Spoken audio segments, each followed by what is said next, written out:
ایک دور دراز گاؤں کے کنارے جہاں سورج روز آسمان پر قہر بن کر چمکتا وہاں ایک اونٹ رہتا تھا۔ اس اونٹ کا نام شاہین تھا۔ شاہین ایک زبردست اونٹ تھا، لمبا مضبوط صحرائی ہوا کا ساتھی اور دور دور تک اپنی برباری کے لیے مشہور۔ اس کا مالک حاجی بشیر ایک نیک دل اور محنتی شخص تھا۔ دونوں کا رشتہ صرف مالک اور جانور کا نہیں بلکہ دوستوں جیسا تھا۔ حاجی بشیر کھجوروں کا تاجر تھا جو اپنے اونٹ پر سامان لاد کر ایک گاؤں سے دوسرے گاؤں جاتا اور رزق کماتا۔ شاہین ہر سفر میں اس کا خاموش ساتھی ہوتا۔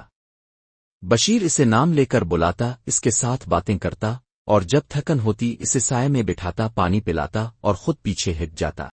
ایک دن بشیر نے ایک دور دراز شہر کا سفر کیا جہاں ایک دولت مند تاجر نے شاہین کو دیکھ کر کہا، حاجی یہ تو شاہی اونٹ ہے، اگر تم بیچنا چاہو تو میں تمہیں 10 گنا قیمت دوں گا۔ بشیر مسکرایا، یہ صرف اونٹ نہیں میرا رفیق ہے، اسے بیچنے کا سوال ہی پیدا نہیں ہوتا۔ شاہین نے تاجر کی باتیں سن لے، تب اس کے دل میں ایک ننھا سا بیج بویا گیا، غرور کا۔ میں واقعی خاص ہوں، یہ شاہین نے سوچا، اگر میں نہ ہوتا تو بشیر اتنی کمائی کیسے کرتا؟ آہستہ آہستہ شاہین کے انداز بدلنے لگے۔ وہ دیر سے اٹھتا، کبھی بوجھ اٹھانے سے انکار کرتا، کبھی سفر میں ضد کرتا۔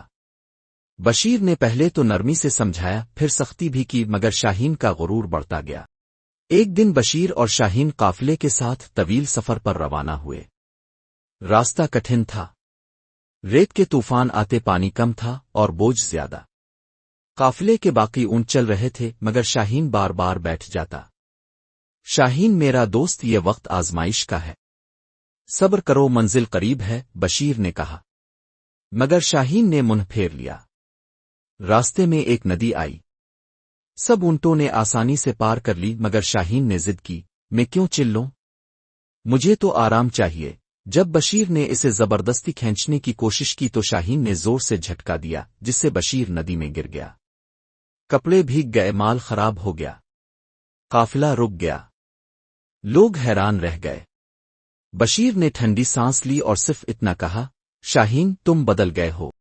اس واقعے کے بعد قافلے والوں نے بشیر کو مشورہ دیا، ایسے بدتمیز اونٹ کو چھوڑ دو اور لے لو، کرائے کا انتظام کر لو۔ بشیر نے آخری بار شاہین کو دیکھا، پھر رسی کھولی اور کہا، جاؤ شاہین تم آزاد ہو، تمہیں اپنا غرور مبارک ہو۔ شاہین حیران رہ گیا، اسے لگا بشیر مذاق کر رہا ہے، مگر جب سب آگے بڑھ گئے اور وہ تنہا رہ گیا تب اسے احساس ہوا۔